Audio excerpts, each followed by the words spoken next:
Josh said, my name is Jeff Eggers, and I'm currently doing research and advisory work on the intersection of behavioral science and organizational performance. As you'll see, one of my lessons of leadership is humility or empathy or the combination. And when it comes to public speaking, for me that means that your questions are going to be as insightful as my prepared comments. It means that I'm as interested in hearing from you as I think I should feel about how you want to hear from me.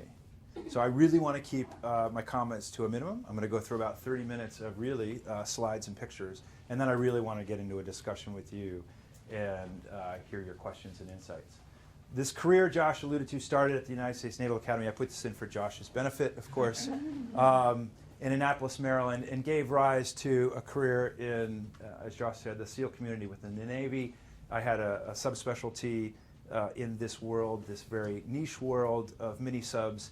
And with that rare combination of math skills of mini-subs and underwater demolitions, what else was one left to do but enter into a second career of national security policy work, where I just finished up 5 years at the White House. And probably the most important thing for me about leaving the White House, which I decided to do because of my kids, was to take my son there before I left. I figured that if I was going to leave, I at least wanted to take my son to work with me once. And I asked him one day, I said, Eric, do you want to go to work with Dad? And do you want to go to the White House? And his eyes got really big, his smile got really wide, and I thought, oh, this is going to be a great hit. What a fun time this is going to be. And we went on a Saturday, less people, and we got through security, and his face was completely disappointed. I looked down at him, and by the time I knelt down to him, he was crying. And I asked him, Eric, what's wrong? I thought you wanted to go to the White House with Dad. And he has a little bit of a speech thing. We had a giant misunderstanding. The whole time I'd been saying, do you want to go to the White House? He thought I'd been saying, do you want to go to a lighthouse?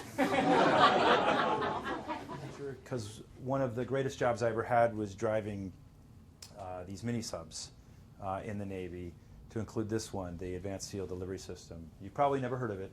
That's okay. There was only one of them, and even that one burned to the ground in a catastrophic battery fire in 2007. But it was probably the most extraordinary job I've ever had. And one of the things that made it extraordinary is the submarine's capabilities. We could lock out on the bottom of this thing while it was anchored on the bottom of the ocean and do extraordinary things. One of the people like to ask me is, well, what was that like? Kind of working in the world of Jacques Cousteau. And I usually say, it wasn't all that glamorous. This is what it usually looked like. Because the nature of our business meant that we didn't use any lights. It was always at night. And it also means that we couldn't really talk about it. Most of it was fairly clandestine. But I'll tell you a little bit about a particular mission because it's relevant to this question of heroic leadership.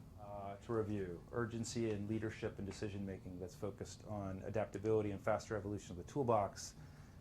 Leadership and decision-making that's focused on mitigating cognitive bias and improving the rationality of our decision-making. And 3, and probably most important, humility and empathy in how we lead, so that we abandon the myth of heroic leadership and really start to find the magic and the super qualities in each other and in ourselves rather than in others.